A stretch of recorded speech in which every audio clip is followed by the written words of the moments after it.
petits dessins qu'on fait voir aux enfants, l'acuité sera inférieure de racine carrée de 2, c'est-à-dire divisé par 1,4, c'est-à-dire que l'acuité visuelle du bébé à 1 an est de l'ordre de 3 dixièmes, morphoscopique. Hein, sur des dessins, 3 dixièmes. Pour la détection du où c'est, la résolution spatiale, 4 dixièmes. Ceci reste vrai. Hein. Si vous avez 10 dixièmes d'acuité sur les planches d'acuité qu'il y a chez votre ophtalmologiste ou chez vous-même, vous avez 14 dixièmes sur des réseaux. Ils sont tous comme ça. Hein. C'est la différence entre l'acuité de résolution, l'acuité réseau, et l'acuité morphoscopique, reconnaissance des formes, que ce soit des lettres si vous êtes adulte, ou des petits dessins, ou des dessins si vous êtes enfant. Voilà ce que je veux dire sur l'acuité visuelle. Donc elle se développe rapidement, elle atteint un sommet, c'est-à-dire quand les 12-14 dixièmes ne sont pas atteints avant environ 8 ans, 10 ans. Hein, mais les 10 dixièmes sont atteints vers 5 ans. Les 10 dixièmes morphoscopiques. Donc c'est quelque chose qui va très vite, mais qui, comme beaucoup de fonctions visuelles, ne se termine par une asymptote que progressive. Un deuxième élément, le champ visuel. Le champ visuel, il est petit à la naissance. Il est petit à la naissance et il va s'ouvrir, il va s'élargir progressivement pour être quasi adulte à l'âge de 1 an. À 1 an, le champ visuel est quasi adulte. Mais attention, l'utilisation du champ visuel par l'enfant est un processus d'apprentissage et qui là va prendre un temps beaucoup plus important. Un colonel de gendarmerie qui s'occupait de la sécurité routière et qui m'entendait un jour m'a dit: monsieur, votre truc de champ visuel, c'est pas vrai. Nous, moi j'ai 40 ans de pratique de protection des enfants entre l'école et la maison, et on sait très bien que l'enfant n'a pas de champ visuel complet avant 10 à 12 ans. Et donc, vous confondez le champ attentionnel et le champ visuel. Le champ visuel, c'est la capacité à détecter un objet dans un environnement tout uniforme. Hein? Le champ attentionnel, c'est la capacité à faire attention qu'il y a un type là-bas qui sort un pistolet, ou qu'il y a un camion qui arrive ici ou là. Quand il y a maman sur le trottoir d'en face à la sortie de l'école, je vois maman, je vois qu'elle. Hein, il peut bien venir un camion, je ne peux pas le voir. C'est pas que mon champ visuel est un scotome, c'est que maman attire 100% de mes capacités attentionnelles. Hein, voilà. Donc il ne faut pas confondre les deux. Et les problèmes attentionnels dans le champ visuel, chez l'enfant, surtout à partir de 6, 7, 8 ans, les PMI, les pédiatres connaissent bien ce genre de difficultés.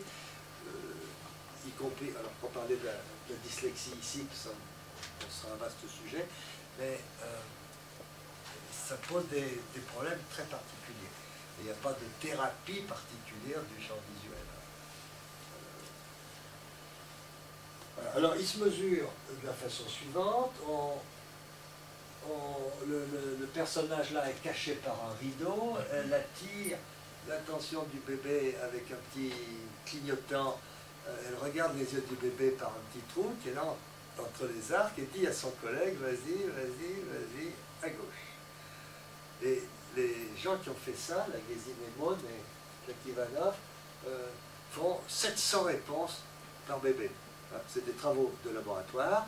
On paye une maman qui vient tous les matins, passer une demi-heure, enfin le temps jusqu'à ce que le gosse soit usé, et puis elle revient le lendemain, jusqu'à ce qu'on ait 700 réponses à toutes les excentricités, etc. Et quand on a 700 réponses par bébé, pour chaque tranche d'âge, alors on voit le champ visuel du bébé de 1 mois, alors c'est le binoculaire, j'ai les monoculaires aussi, mais je ne les ai pas mis ici, hein. 30 degrés de chaque côté du point de fixation à l'âge de 1 mois, 60 degrés à 6 mois, et presque complet à 1 an. Pas tout à fait, mais enfin, presque complet à l'âge de 1 an. Nous ne savons pas le mécanisme biologique à la base de cette affaire. quelle est la transformation, où est la transformation qui fait qu'à un mois, mon champ visuel, le bébé est grand comme ça, et qu'à 12 mois, il est grand comme ça, où ça s'est passé? C'est rétinien, c'est cortical. C'est d'entre vous qui trouvera, il me fera très plaisir. On ne sait pas, ni chez l'homme, ni chez l'animal. Voilà pour le champ visuel. Un petit mot sur l'accommodation.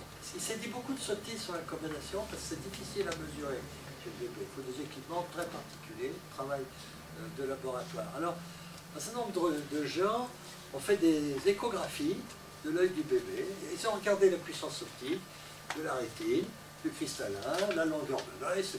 Et ils calculent et ils vous disent, dans des publications signées, parfois acceptées par des revues relativement respectable, le bébé, ça voit qu'à 17 cm, un autre va dire 22, un troisième va dire 28, etc. Ça dépend tout de l'état accommodatif dans lequel le bébé a été enregistré. Et puis, les 4 équipes en fait, américaines qui ont mesuré ça de façon très précise, ont montré que l'accommodation du bébé est déjà remarquable à l'âge de 3 mois. Que le bébé n'accommode pas forcément de façon précise. À 3 mois, il a 1/10 d'acuité visuelle. Il n'a pas besoin de mettre au point, comme moi, avec mes 12 dixièmes, qui fait qu'il a une accommodation qui fluctue un peu, donc qui n'est pas très précise. Et autour de 3 ans, l'accommodation, la puissance accommodative a considérablement augmenté. Elle passe par des sommets qui vont vers 40 dioptries d'accommodation. C'est-à-dire que le bébé est capable, vers 3 ans, de mettre au point à un demi-centimètre de son œil. Et puis 5 ans, c'est le début du vieillissement. Les plus jeunes d'entre nous sont déjà obligés d'aller à 7, 8, 9, 10 cm. Pour un bon âge, il y a longtemps que j'en ai fait le deuil. Les chercheurs une équipe de chercheurs a mesuré l'acuité visuelle de bébé à une distance de 6 mètres 10, 20 pieds. Ils ont pris une très grande pièce, mis un grand voile gris, etc. Fait des sortes d'immenses cartes d'acuité dont ils ont mesuré la distance, la dimension angulaire. Et ils ont comparé l'acuité mesurée à 6 mètres à l'acuité mesurée par d'autres à des distances beaucoup plus courtes. Et les résultats sont exactement les mêmes. Le bébé qui voit 3 cycles par degré, 1/10, 3 cycles par degré, si vous mettez 3 cycles dans mon petit doigt, là, au bout de ma main, ça vaut 1/10. Bien sûr, si c'est à demi-distance, il faut que ce soit dans un demi-degré, si c'est là-bas, etc. Bon, l'acuité est la même chez le bébé, à 6 mètres, et le plus court, je crois que c'est 13 cm, c'est France. Que ce soit à 13 cm, à 51, 50, 30, 150, 33, 39, 610, l'acuité est la même. Le bébé a une accommodation remarquable. Alors pourquoi on dit que le bébé voit que ce qui est près? Pourquoi on dit qu'il voit que ce qui est près? Parce que ce qui est loin, c'est tout petit. Votre tête, madame, elle occupe la moitié de mon champ visuel de bébé. La vôtre, là-bas, monsieur, elle fait moins de 1 degré. Comment voulez-vous que le bébé vous voit? Il faudrait, si vous voulez qu'il vous voit à 6 mètres, que vous gonfliez votre tête pour qu'elle ait la même dimension angulaire que cette dame ici. C'est-à-dire qu'elle va devenir grand comme ça. Le deuxième point, c'est qu'à distance, votre tête est perdue dans un fatras d'autres têtes, d'épaules, de chaises, de trucs comme ça. Le bébé, à distance, doit isoler le stimulus de son environnement. Alors ça, c'est un cauchemar cognitif. Trouver maman dans ce machin-là, c'est une tâche très difficile. Alors qu'évidemment, là, vous, je vous trouve sans trop de difficultés. Alors, c'est les raisons pour lesquelles le bébé s'intéresse à des objets plus proches, mais il ne faut plus dire que le bébé ne voit qu'à des distances petites.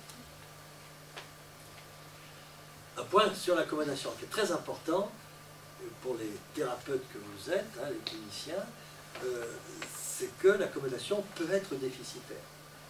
Et l'accommodation est très largement déficitaire chez les trisomiques, sur une population importante. Là, il faut y penser. Elle est facilement déficitaire chez l'X fragile. Il y en a moins, mais il y en a quand même pas mal. elle est largement déficitaire chez les enfants infirmes moteurs cérébraux. Dans différentes circonstances qui atteignent soit l'œil de façon un peu spécifique, soit la motricité de façon plus générale, où l'accommodation est déficitaire. Et malheureusement, on n'a pas de moyen commode pour mesurer l'accommodation chez l'enfant. Et particulièrement chez l'enfant qui porte une déficience mentale. Un tout petit mot sur la réfraction, parce que j'imagine que c'est des choses que la plupart d'entre vous connaissent par cœur, mais quand même il faut rappeler, le bébé naît hypermétrope d'environ 2 dioptries, environ. Et puis cette hypermétropie va en diminuant avec l'âge, quand tout va bien. Et puis cette hypermétropie peut ne pas être identique dans les deux yeux, ce qu'on appelle une aniso-hypermétropie. Et puis cette hypermétropie peut être excessive, et elle va conduire au strabisme dans les mois qui viennent. Et puis cette hypermétropie peut ne pas régresser. Et, alors selon les publications, 6 à 14% d'enfants, de bébés petits, ont une hypermétropie excessive. Et qu'évidemment, il faut prendre en charge. Vous savez que l'hypermétropie est la principale cause de strabisme. Et que ces strabismes vont intervenir entre 6 mois et 5 ans, avec un pic autour de 2 ans, à peu près. Il y a un peu moins de 1% de myopes. Ça ne donne pas de signe. Hein, et ça, c'est important. Les amétropies ne donnent pas de signe chez le bébé. Bon. Et puis, les bébés sont astigmates, mais normalement, cet astigmatisme régresse, sauf quand il ne régresse pas.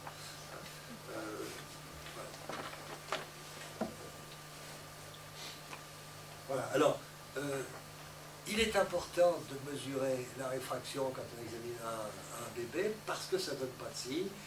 C'est pas si commode à faire. La schiascopie, c'est ce que les anglo-saxons appellent la rétinoscopie objective, est un peu délicate à faire. Le camp médical, l'ophtalmologique la prend de moins en moins. Il y a des rétinomax, SureSight, etc. Il y a des machines qui le font de façon automatique. J'imagine que vous les utilisez, oui. Vous en êtes content du rétinomax? Non, vous avez lequel? Oui, vous avez un rétinomax, oui. C'est un bon instrument, hein? Oui. Bon. C'est un point qui est très important parce que, encore une fois, ça ne donne pas de signe et que ça a une puissance d'effet importante, puisque l'hypermétropie excessive ou l'aniso-hypermétropie va conduire au strabisme, normalement, enfin, dans la plupart des cas. Et donc, on peut prévenir le strabisme en mettant une paire de lunettes à ce gamin. Voilà le SureSight. Hein. Bon, j'ai le site Moleculomax. Bon, ces appareils sont pas mal. On aimerait bien qu'ils puissent marcher sans cycloplégie, sans avoir à dilater l'œil. Bon, il faut bien rêver. Voilà. Un petit mot sur l'orientation spatiale. Alors ça, c'est des tests comportementaux qui s'appliquent davantage aux ex-prématurés, aux enfants qui portent un déficit. C'est un test, c'est Château de Labro. Labro était un ophtalmo qui s'occupait d'enfants handicapés dans la région de Toulouse. Il est décédé il y a une dizaine d'années. Et j'ai adapté ce test au bébé. C'est un morceau de carton, grand comme une carte d'acuité, 50 par 25, 2 petits créneaux là dedans. Et vous faites balader un stimulus derrière les créneaux. Et vous voyez tout un tas de choses. Vous voyez l'engagement attentionnel. Vous voyez le bébé qui à partir de 3-4 mois, ça, alors il faut aller à une vitesse appropriée à l'âge. Hein. On n'a pas la même vitesse à 3 mois et à 1 an. Vous voyez le bébé qui cherche le truc. Éventuellement, il veut l'attraper aussi, mais bon, hein, il cherche. Vous voyez là s'allumer son lobe frontal qui veut attraper ce truc. Hein. C'est sur le préfrontal. Hein. C'est son intérêt, son engagement attentionnel. Vous voyez le bébé qui pige et qui joue en quelque sorte avec le système. Vous voyez également le port de la tête et des yeux. Vous voyez, à partir de 4 mois, la dissociation du bloc œil-tête. Si vous voulez, la prise d'indépendance de la motricité oculaire par rapport à la tête. Elle est toujours en retard chez le prématuré. Alors, bon, c'est prématuré, moins 1500 grammes. Hein. Je ne parle pas du petit prématuré. Entre 1500 grammes et 30 kg, il ne se passe rien sur le plan visuel. Mais en dessous de 1500 grammes, les problèmes augmentent. L'incidence de problèmes augmente. Voilà, donc vous voyez l'anticipation, hein, la coordination entre l'œil et la tête, c'est-à-dire les fonctions du lobe pariétal, hein, qui se mettent en place, hein, tout ce qui est motricité, ce qui est spatial, c'est le lobe pariétal. Hein. Vous voyez le bébé on voit des gros déficits, par exemple, chez les enfants, à leucomalacie périventriculaire. Vous savez, cette pathologie qui intervient chez les ex-prématurés, qui ont des hémorragies cérébrales dans la zone entre le ventricule et le cortex. Alors parfois c'est des petites hémorragies, hein, puis parfois elles sont plus grandes. Hein, et avec souvent des conséquences, avec un terrain d'élection pariétal. Enfin, je ne vais pas trop aller dans ce genre de pathologie, mais quand s'il y en a un qui en veut plus, on peut poser la question, demander. Hein. La stéréoscopie. Alors, bon, une fonction fondamentale, la vision binoculaire, on sait en laboratoire qu'elle est présente à 4 mois, mais il faut 1 heure, 1 heure et demie pour la tester. Hein. Et puis depuis, on a inventé, enfin, Joseph Lang a inventé le test de Lang, que la plupart d'entre vous connaissent, dont j'ai fait faire une copie atropique, parce que Madame Lang en demande un prix que je trouve exorbitant. Alors, Tropique en fait des moins chers. Le bébé voit en relief 3 motifs, hein, elles sont en démonstration là, par là. Et le bébé vient pointer, soit il vient pointer, soit il vient attraper ce truc en relief. Je trouve que c'est le test le plus efficace de vision stéréoscopique. Je trouve que c'est mieux que le VIRT ou que la bouche, dans lequel il y a des indices monoculaires. La mouche qui est en relief, si vous avez un seul œil, vous voyez une mouche. Bon, évidemment, si vous avez les deux, elle est en relief. Alors le gosse a plus tendance à venir l'attraper. Et avec un seul œil, il la voit aussi. Bon. La stéréoscopie. À partir de 7-8 mois, les bébés commencent à répondre, à venir attraper. Il faut qu'ils fassent la pince avec la main. Il faut qu'ils viennent attraper. La pince manuelle, elle commence au 4e mois. Hein. Elle commence au 4e mois, mais pour qu'elle soit bien volontaire, qu'elle marche bien, il faut attendre 7-8 mois. Hein. Et puis de temps en temps, le bébé ne le fait pas. Alors il fait quoi? Non, il fait revenir dans 3 mois.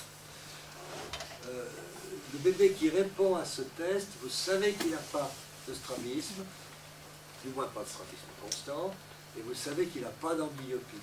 C'est un test que les gens de PMI, de pédiatres aiment bien, parce que c'est commode. Et le souci souvent du pédiatre ou du PMI, enfin, ou du généraliste, selon qu'on est ville ou campagne, notamment, c'est de se dire, est-ce qu'il faut que j'envoie ce gosse chez un ophtalmo, peut-être que sa maman a une paire de lunettes. Bon, on peut faire ce test-là et trier un peu ceux qui vous envoient.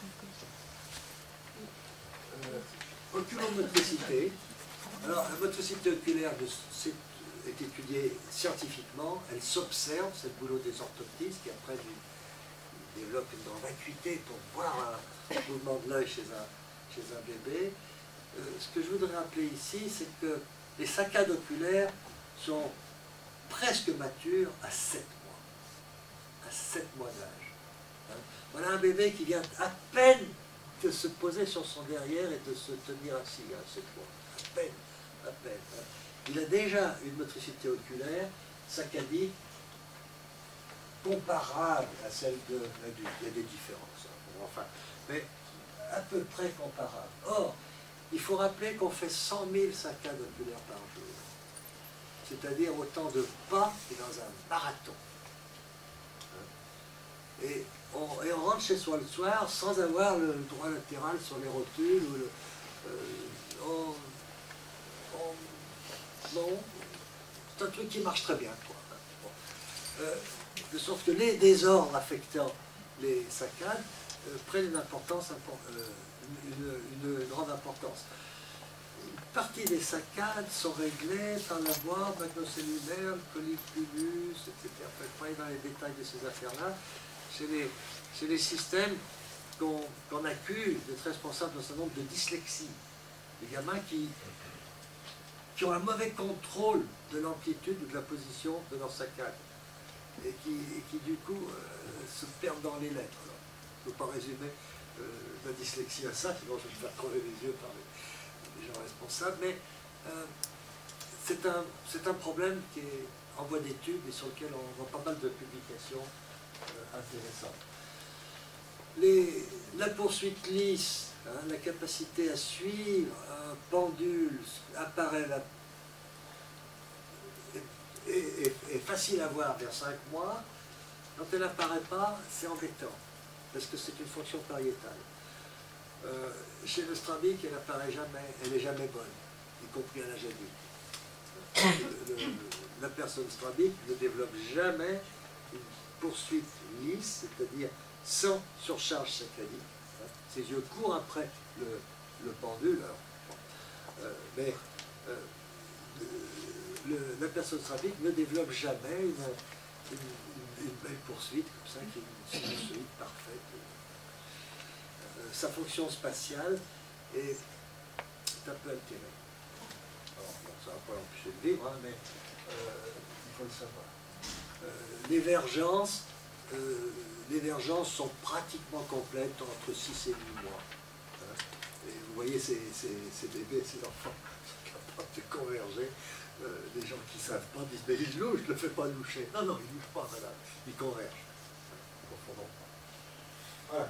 Un petit rappel sur le développement des grandes étapes, des interactions. À la naissance, le regard intense et l'évitation. À 3 mois, ce regard aimanté, là, qui est extraordinaire, le bébé pompe les yeux de sa mère comme le lait de son sein. À 2 mois, l'éveil du regard. À 2 mois, le bébé se tord dans son lit pour voir son papa-maman, etc. Et développe le sourire social, qui est un très bon indice de développement cognitif normal.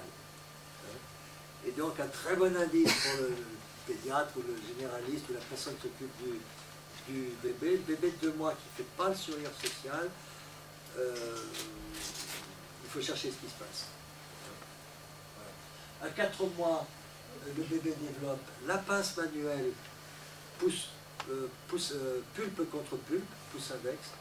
Vous savez que c'est une capacité propre à Homo sapiens, hein, de opposer pouce et index. Il n'y a pas un singe qui fait ça. Le singe a la pince digitopalmaire, doigt paume, comme le bébé jusqu'à 4 mois. Et puis à 4 mois, il passe le stade de l'omnipisation et il oppose le pouce et l'index. C'est un bon indice de développement. Pourquoi on parle de ça à propos de la vision? Parce que c'est l'œil qui guide le pouce et l'index ensemble. C'est pas que tactile. Le gamin qui a un défaut visuel ne développe le pouce index qu'au-delà de 6 mois. Il y a une composante visuelle pour guider le pouce et l'index. Voilà, à 7-8 mois, on peut mesurer la vision stéréoscopique, et ensuite il va marcher. Alors maintenant, je vais parler un peu de la prise en charge clinique.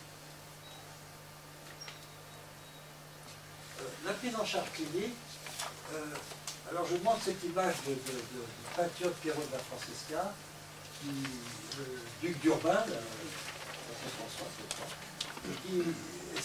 qui a chopé une épée dans l'œil droit, et qui a donc perdu une bonne partie de son champ visuel. Alors, il y avait un tarin, comme on n'en a plus aujourd'hui, et il s'est fait raboter le haut du nez pour récupérer du champ visuel de gauche. Alors, je ne sais pas si vous recommanderiez ça à vos patients qui ont un gros nez, mais enfin, bon. L'amblyopie, unilatérale, ces gars étaient très emmerdés, parce que c'est un grand séducteur, c'est un condottière, c'est-à-dire ces gens qui, on dirait un mercenaire aujourd'hui. C'est plus riche que moi. Maintenant, les problèmes cliniques. Alors, la première question, quand faut-il quand recommande-t-on d'examiner le bébé? Alors, à la naissance, le pédiatre néonat examine l'intégrité anatomique, va chercher les blancheurs, hein, les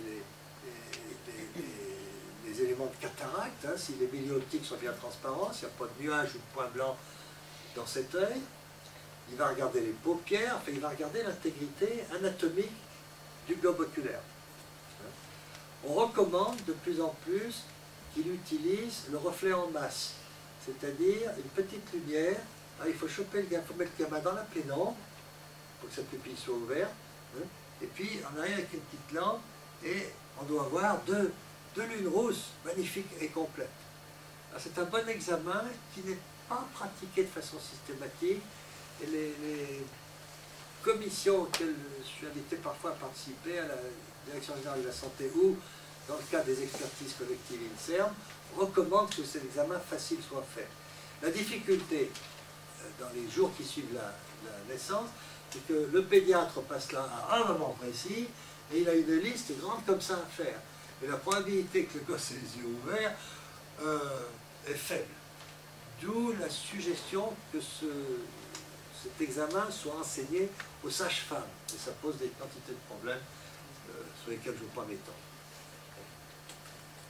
Et puis, entre 2 et 4 mois, le pédiatre généraliste qui suit le bébé se voit recommander de regarder comment se développe son regard, particulièrement le sourire social au 2e mois.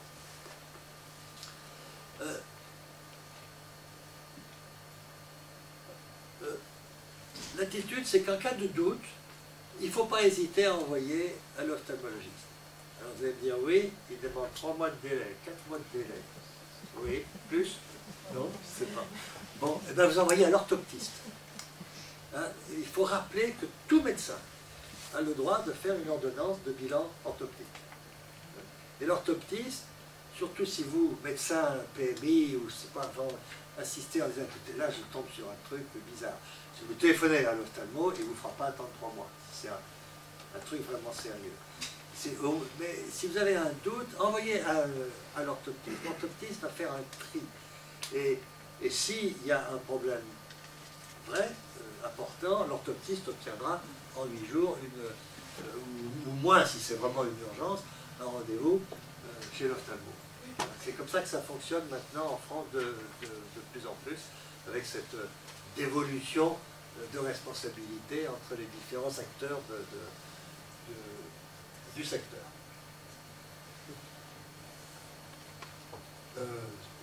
Voilà.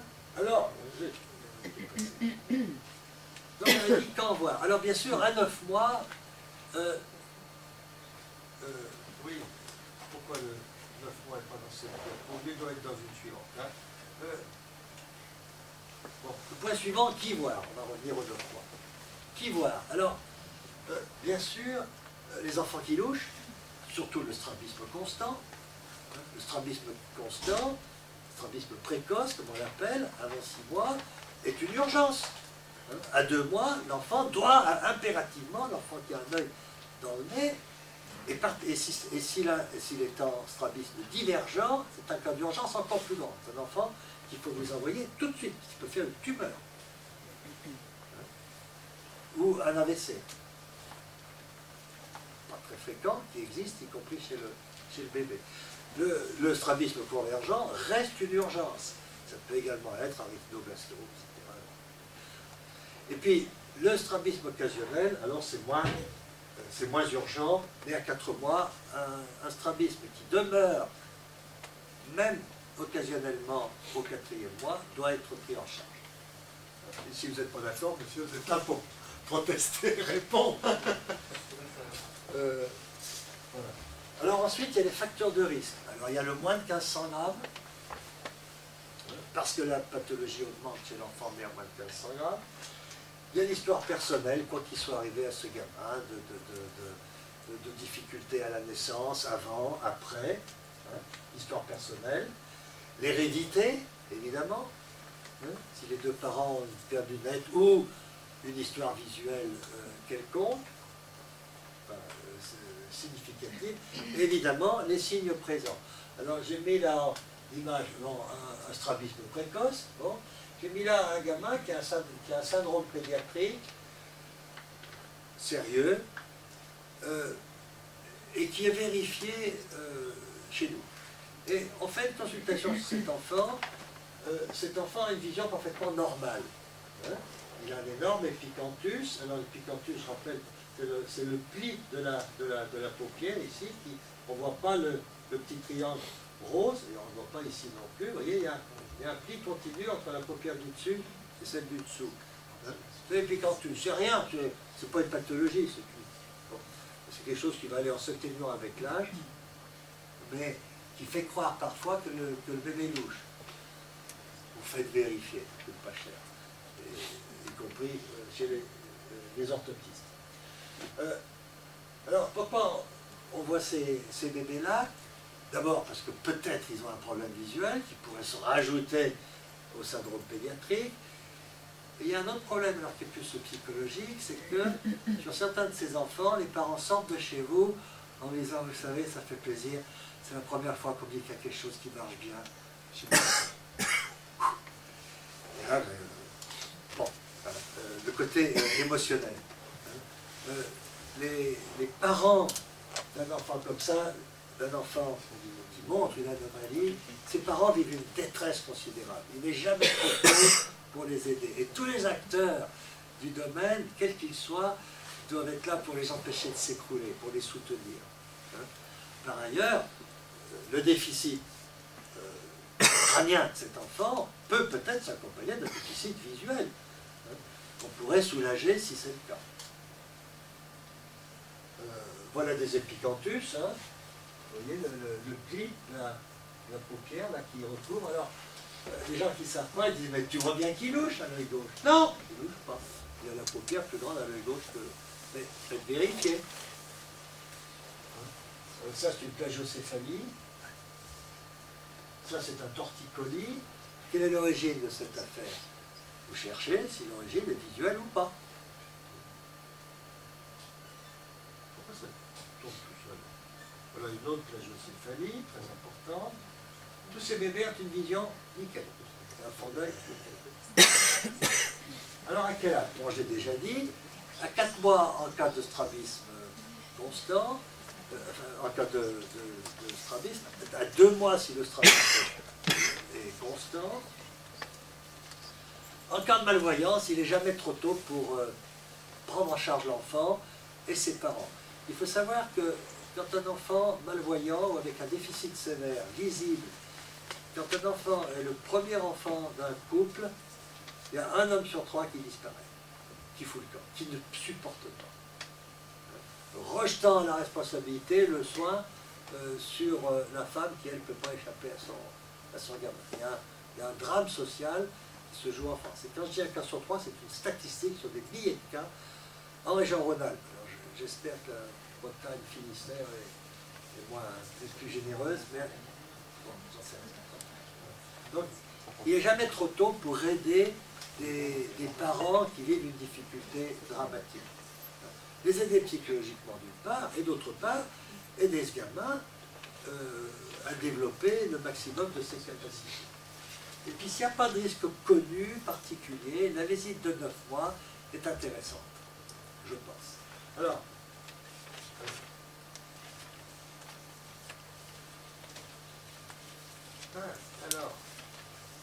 Alors pourquoi 9 mois? Alors quand on dit 9 mois, c'est environ 9 mois. Pourquoi 9 mois? Parce que les signes sont nets.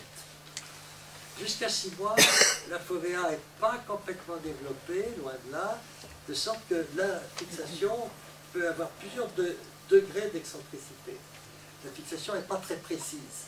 Et vous pouvez passer à côté d'un petit strabisme, d'un microstrabisme, d'un strabisme à petit angle. À 9 mois, la fixation est parfaitement précise. À 9 mois, le bébé vous est soumis, il obéit, il s'intéresse à vous, il n'a pas encore développé l'horreur de l'étranger que vous êtes en face. Hein. Il se laisse examiner très bien, très facilement. À 9 mois, on est très haut dans la période sensible, ce qui fait que si vous trouvez une amblyopie à 9 mois, vous allez la récupérer avec 1 heure, 1 heure et demie d'occlusion quotidienne pendant 1 mois, et l'amblyopie sera récupérée. Hein. Si vous trouvez la même amblyopie chez 3 ans, vous allez être obligé de l'occlure pendant 4 heures par jour. À 3 ans, il va aimer. Si vous trouvez la même amblyopie à 5 ans, vous allez lui boucher 6 heures par jour pendant 6 mois. Vous ne récupérez pas tout. Donc, faites l'intervention quand elle est la plus facile à faire. Alors, d'accord, il faut savoir, il faut avoir découvert cette amblyopie. À 9 mois, le bébé rentre sa paire de lunettes dans son corps, comme vous y avez rentré les godasses, les chapeaux, les chemises, les combinaisons, les trucs. Le bébé n'a pas construit les limites de son schéma corporel, hein, à 9 mois. Sauf que vous lui mettez dedans, voilà, il acceptera sa paire de lunettes, à condition qu'elle soit bien posée, mais on en dira un mot tout à l'heure. Il acceptera sa paire de lunettes très facilement, son traitement très facilement. À 12 mois, les choses se dégradent. On rentre dans le purgatoire.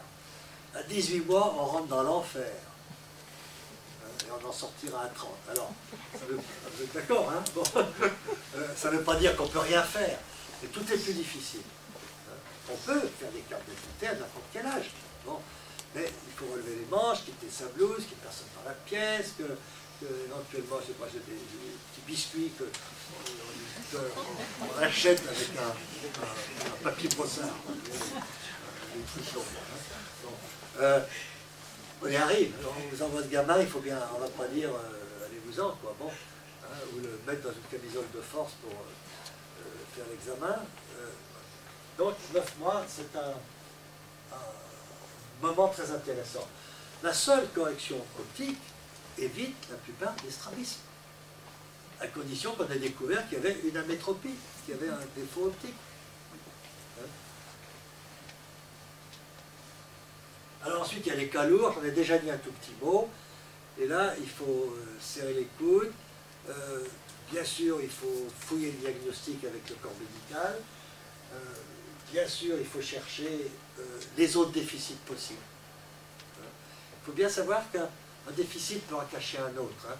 Ce gamin qui louche, par exemple, on va s'occuper de son strabisme. Mais est-ce qu'il entend bien? Non.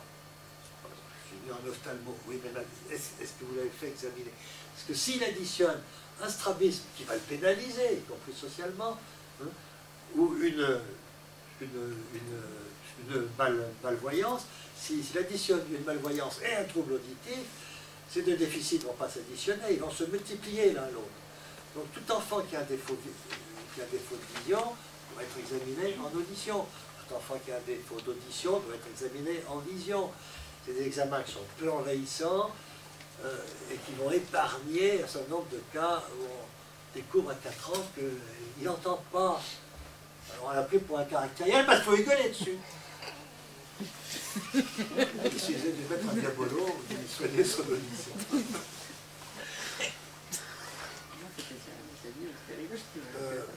Voilà, le problème de l'accueil et de l'annonce du déficit, dans les cas de déficit sévère. C'est un problème psychologique, mais qui est très important, très bon. Voilà. Le problème de l'équipement optique et du traitement, on va en parler tout de suite. Et puis bien sûr, adressé à la structure pluridisciplinaire. Alors ici, elle ne s'appelle pas comme ça. Il y a, dans ma région, enfin, il y a les Camps, les SAFEP, les Estrosaïes. Ici, il y en a une autre qui s'appelle, qui a un nom que je ne connaissais pas. Enfin bon, il y a les structures d'aide aux tout petits déficients visuels. Il y a des... Je ne sais plus comment elle s'appelle. EPIDV. Ah bon. Voilà. Savoir adresser. Il n'est jamais trop tôt pour envoyer à cette structure un gamin déficitaire. Ne fût-ce que pour soutenir les parents, comme on dit, les empêcher de s'écrouler. C'est la catastrophe. Bon, ben, non, il y a une structure, vous savez, très spécialisée. Puis alors, je connais la patronne et les gens qui travaillent là-dedans. Vous allez voir. Vous allez voir comment vous allez être accueillis. Mais ce n'est pas vous qui téléphonez à cette structure. C'est les parents qui doivent faire la démarche. mais vous leur donnez le nom, l'adresse, le téléphone, etc. Le suivi, évidemment. La prise en charge précoce, bon. Le bébé de 4 mois qui ne voit pas son bras, eh ben, il faut lui apprendre son bras. Alors, c'est qui? Ben, c'est le psychobot qui va lui apprendre son bras, qui va lui apprendre à ouvrir sa main. Vous savez, quand on se balade dans un pays sous-développé où il n'y a pas d'aide aux bébés déficients visuels, au Yémen il n'y a pas si longtemps, alors, le gosse malvoyant, il est dans le bras de son frère, de sa soeur, une fille qui fait ça. Et ce bébé a les bras repliés sur lui. Alors il crie bonbon, bonbon, ou calam, calam, c'est un crayon à billes. Bon. Et alors il dit tiens, et sa sœur lui dit ben, attrape, ou en principe elle attrape le truc dans votre main à vous et lui met dans sa main à lui. Ce bébé n'a pas appris à ouvrir ses bras. À ouvrir ses bras sur quoi? Sur rien. Ça, c'est le rôle des psychobots ici, psychomotriciens, pardon, qui vont prendre en charge l'apprentissage du corps. Et puis bien sûr, l'orthoptiste, le médecin, le pédiatre, le psychologue, l'éducateur spécialisé, qui j'oublie, l'orthophoniste bientôt, etc. Qui va lui apprendre le temps. Bon, je vais parler dans ces détails-là. En sachant que le pédiatre reste le chef d'orchestre des différentes interventions du gosse, du cas lourd, du gosse à gros problème. Hein. Et il faut insister, ça c'est un peu chacun des intervenants, sur le fait que l'école, la crèche sont un droit. Hein. Le gamin handicapé doit encore plus aller à la crèche que l'autre. Hein. C'est un gamin qui a besoin d'être stimulé, de faire des copains, d'être mis en relation avec les autres enfants. Alors que les parents ont souvent tendance à dire attends, lui on va le protéger. Non, tu ne le protèges pas, tu l'isoles. Il faut penser à ces aspects psychologiques. C'est pratiquement fini, un tout petit mot sur l'optique. Hein. Bon, c'est beaucoup d'opticiens ici. Un jour j'ai trouvé cette image dans une revue. Alors j'ai plus de colère, la tension est montée à je sais pas combien. Bon. Alors après on va dire bah, c'est pour rire. J'ai dit je rigole pas avec les bébés. Alors, bon, bien sûr, alors ils ont accepté ma lettre de protestation et ils m'ont demandé un article sur la lunette bébé que j'ai fait en collaboration avec des spécialistes. Alors, on a quand même pas mal de problèmes avec les montures métalliques. Alors un jour en Hongrie, j'ai trouvé cette image là d'une femme célèbre, hein, et dont l'opticien mérite la prison. Elle donnait une lunette métal, ultra fine, donc toujours tordue. Toujours tordue. Alors, il existe maintenant quelques bons modèles de lunettes métal bébé. Bon, alors, vous en verrez une d'ailleurs à côté là. Mais il en existe quelques modèles. Mais, méfiez-vous, les lunettes à plaquettes métal, enfin, moi je les retrouve toujours tordues, hein, écrasées sur le nez de l'enfant, pas du bébé, l'enfant. Alors je sais bien, c'est la mode. Les parents me disent, non mais je veux une lunette comme le docteur ou comme vous, etc. Et il faut expliquer aux parents, non mais attends, tu mets pas la même, vous ne mettez pas la même lunette sur un gamin qui joue au foot, qui se chipote avec ses copains, qui tombe, qui... donc faites attention. Mais il existe maintenant de bonnes lunettes métal, y compris tout petit, taille 38 ou quelque chose comme ça. Enfin, bon, je suis pas sûr de la taille, hein. Voilà. La lunette du bébé, pourquoi la lunette bébé est particulière sur le plan optique? Parce qu'il est en train de faire sa vision, de construire sa vision. Donc il doit avoir un champ visuel important, et pas des lunettes plates. Hein. Lunette bébé doit monter au sourcil, impératif. Pourquoi il passe deux images à la fois? On voit un autre modèle, c'est une fille d'optométriste. C'est de la provoque. Elle est bien que la gamine.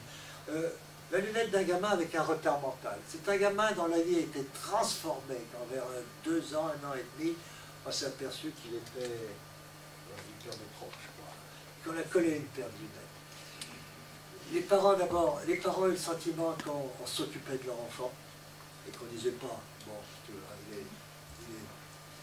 il est retardé. Le gamin a eu le sentiment qu'on s'occupait de lui, et le gamin, du jour au lendemain, s'est mis à voir et à changer son comportement quotidien parce qu'il s'est mis à voir comme il faut. Hein. Le coussin nasal, bon, c'est pas moi faire un pub. Hein. En voilà une autre gamine à retard mental, une trisomie. Como Baby, dont je parle de temps en temps. Il y a les cas de ces gamins qui vont tout détruire, des bébés classiques, qui vont tout casser. Vous pouvez donner n'importe quelle lunette ils vont tout casser. Il y a une lunette qui est incassable, immangeable, indestructible, c'est la Como Baby. Alors vous pouvune lui trouver une esthétique que vous critiquez, je m'en fous. Ce gamin qui casse tout, qui détruit tout, Como Baby, il ne la détruira jamais. Ici, il va manger les verres, il va rayer les verres avec ses dents. On ne peut pas lui couper les dents, mais... Bon. Voilà. Alors c'est une lunette qui est mal adaptée, hein. Elle est moulée en une seule pièce, elle coûte à peu près rien, elle n'est pas chère du tout. Mais dans des cas extrêmes d'enfants lourdement handicapés et qui cassent tout, ça peut rendre service, il faut le savoir. Voilà, dernière image, pour terminer sur le cognitif. Je voudrais terminer sur le cognitif avec cette image pour vous montrer que ce qu'on voit, c'est ce qu'on a appris à voir. Il n'y a pas de choses qui vous tombent sous le sens. Il y a les choses qu'on a appris. Moi, j'ai appris que ça c'était une jeune fille. Je peux estimer à peu près son âge. En plus, je peux la trouver jolie, mais ça ne me regarde pas. C'est des choses que j'ai apprises. J'étais en Chine ou ailleurs. Les critères sur lesquels je me fie pour voir les gens ne sont plus les mêmes. Et les Chinois, ils se ressemblent tous. Et eux, ils disent que nous, on est tous des têtes de cochon. On est roses comme des petits cochons, disent-ils. Bon. Ils se demandent comment est-ce qu'on les reconnaît. Il y a des difficultés à connaître ma femme, si je me trompais, c'était pour d'autres raisons.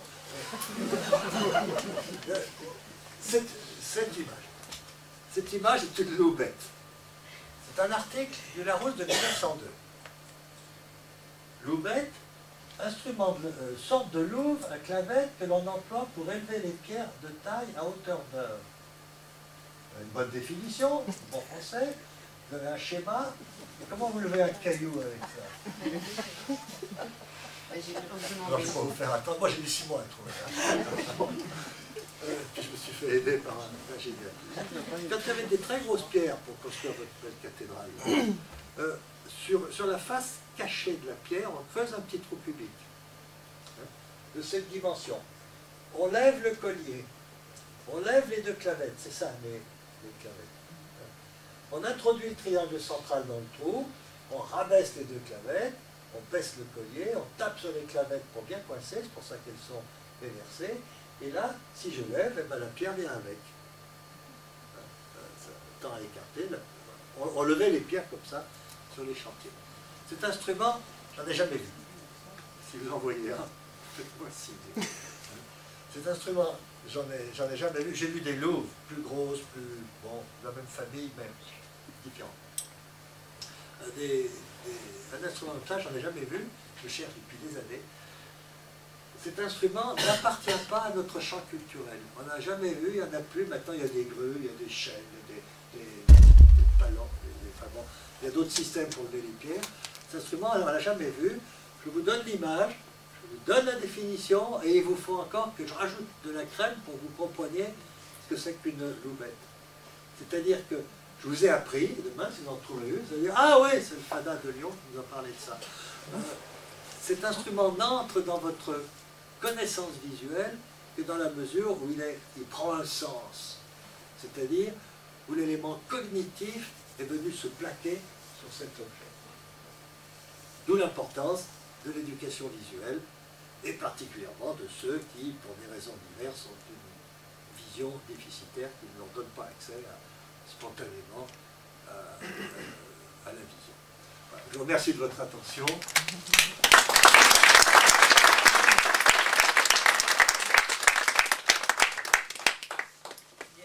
Et c'est ouvert aux commentaires, protestations, voilà. Questions, commentaires, ou autre. Sur la lunette bébé, il y a un opticien qui veut dire quelque chose par rapport à ce que j'ai dit. Vous avez tout compris?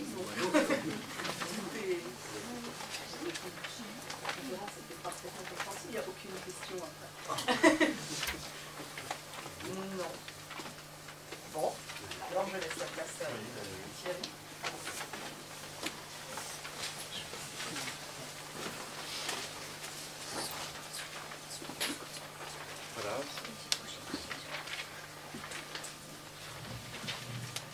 Voilà, je remercie vivement le professeur François Vital-Durand pour son excellent exposé, ainsi que le docteur Astrée, de nous avoir fait le plaisir et l'honneur de présider cette soirée.